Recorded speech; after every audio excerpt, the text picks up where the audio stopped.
the landmark Skywalker saga comes to a conclusion. Let's talk about Star Wars: The Rise of Skywalker. The film is about Rey, Finn, and Poe leading the Resistance in a final stand against the First Order led by Supreme Leader Kylo Ren, who is allied by a resurrected Emperor Palpatine. And this one is one that is pretty controversial within Star Wars, but I'm going to be honest, I enjoyed it. I loved in this film what they did with the characters for the most part. As we get more of Daisy Ridley's Rey, Adam Driver's Kylo Ren, Oscar Isaac's Poe Dameron, who felt like a main character at times, John Boyega's Finn, and we do get Billy D. Williams back as Lando, and it was great to see him again. And with this film, we do see Ian McDiarmid back as Emperor Palpatine. And people, they complain about that, but it makes sense. Seeing how he was brought back into Legends books, and seeing how they brought him back in this, I thought it worked. To me, it made sense, as he was pulling the strings from the beginning. So it would make sense that he is pretty much like the main villain in this, as it does reveal some interesting stuff about him. Like I said, it worked. And with this film, we do see Carrie Fisher's Leia back, as they used scenes from The Force Awakens and retooled them to fit this film, and I thought that looked good. Like with The Last Jedi, she was the heart and soul of this film.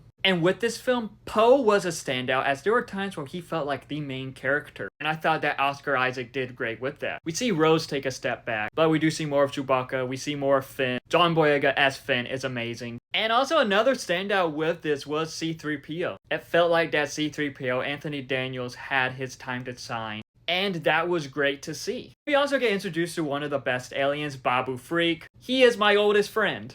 And we finally see the Knights of Ren. Like with this film, I do believe that it showed off a lot of cool stuff, had a lot of great action. The Starship fights were awesome. And one of my favorite parts is it has a powerful scene with Kylo Ren, as we see the character conflicted as someone from his past visits him. Adam Driver did a phenomenal job with that scene, and that is one of my favorite scenes from this film and from all of Star Wars, to be honest. Is the film perfect though? No. It would have been cool to see more stuff. While I do think they could have done more stuff, I do feel like that this was a great conclusion to the sequel trilogy and a great conclusion to the Skywalker saga, as it wrapped up their stories but at the same time seemed to tease more stuff with these characters. And I am all for that. I really enjoy these characters and I would like to see more of them. And with this film, it is fun. There's a lot of callbacks to the originals. I do feel like it has its funny moments, and the characters are great. Overall, I really enjoyed The Rise of Skywalker. Sure, it may not be perfect, but it is still a fun Star Wars film. I loved this film, but what are your thoughts on The Rise of Skywalker? Let me know in the comments below and follow me for more.